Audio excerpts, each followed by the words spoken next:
Our next guest has been studying gorillas for over 25 years. She runs the Dian Fossey Gorilla Fund and is here with an update about my campus, the Ellen DeGeneres Campus in Rwanda. Please welcome Dr. Tara Stoinski. Hi, Ellen. Hi, Tara. People wanted you to be here. They stood up, they were excited, and you're not able to be here, and I hate it. But anyway, I am so excited for you to tell everybody about the campus. You were just there last month. What is happening there? Oh, Ellen, I'm so excited to update you. It is absolutely amazing. I was just there. It's looking phenomenal.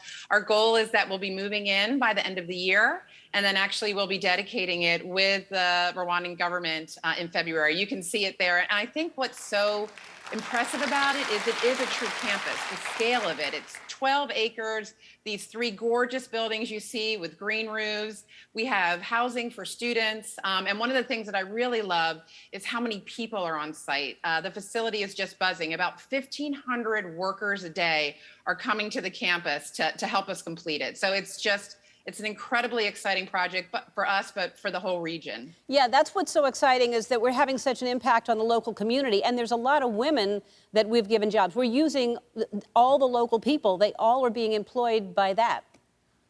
Totally. I mean, that's one of the things I think for us, we know that the impact that this project will have for gorillas once it's done, but we didn't want to wait for that. We wanted it to have impact while it was being built. And so our incredible partners at Mass Design Group, we sat down with them and they said, what do we want this campus to do? We want it to employ local people. So like I said, 1,500 people working on the campus. We really wanted it to be about gender equity. So about 25% of the construction workforce is female, which to me is unbelievable. And about 30% of the leadership, the construction leadership, is female. And then the last thing is, yeah, it's great, phenomenal. I don't know that there's maybe another construction project like that in the world with that kind of commitment to gender equity.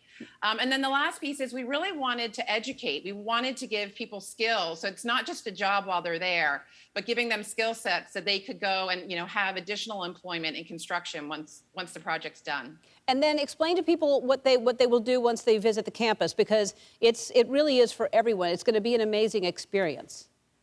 Yeah, that was really, we wanted it to have the mission of, anyone that came to the campus would have the opportunity to learn more about gorillas and nature, but also feel empowered to do more for conservation, because we all know that we need more to be done for conservation. So we have an incredible public exhibit where people can come, they can learn about Dian, they can learn about the gorillas, they can learn more about all the people that have been doing the conservation work since Dian's death.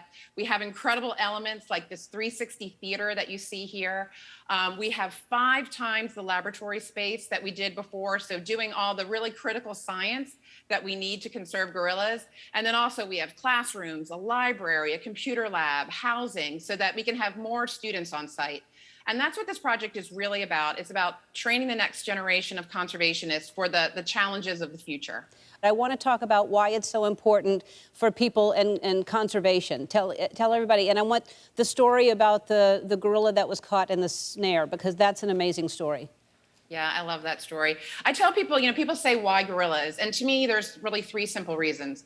One is they need us. They are one of the world's most at-risk species, which a lot of people don't know. But number 2, we need them.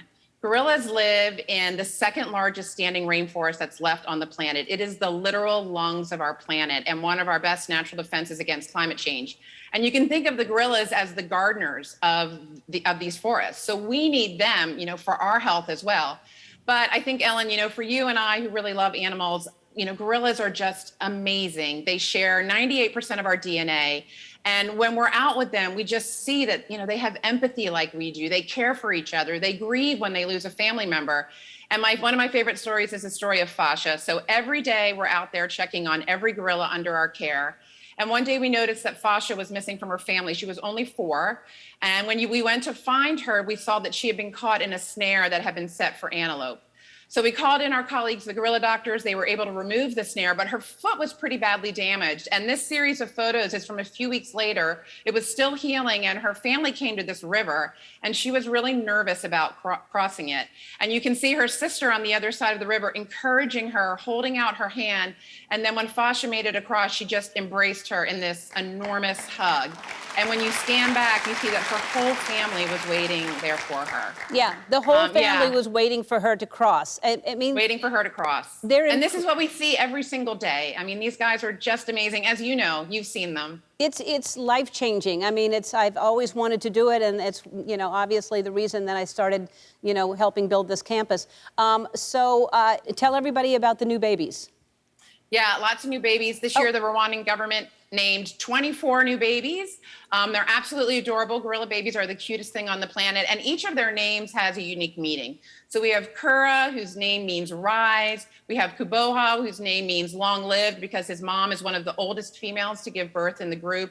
And just last month, we had 2 baby gorillas born on the same day, which in 54 years of being there, that's only happened 5 times, so incredibly rare. And one of my favorite things is if I can wake up in the morning and see there's a baby gorilla and let you know, because I just want to spread that good news to you that thanks to this concerted effort, the population is increasing in size. That's so exciting. Look at, we'll see more of this. We'll take a break. More after this. We are back with Dr. Tara Stoinski, and so you brought this beautiful basket for me, and one of the things that's going to happen when the campus opens, I wanted local artisans to be able to sell, because whenever you go to a different part of the world, I want to buy something that local people make, and we'll be able to buy things that people are making. Explain this basket.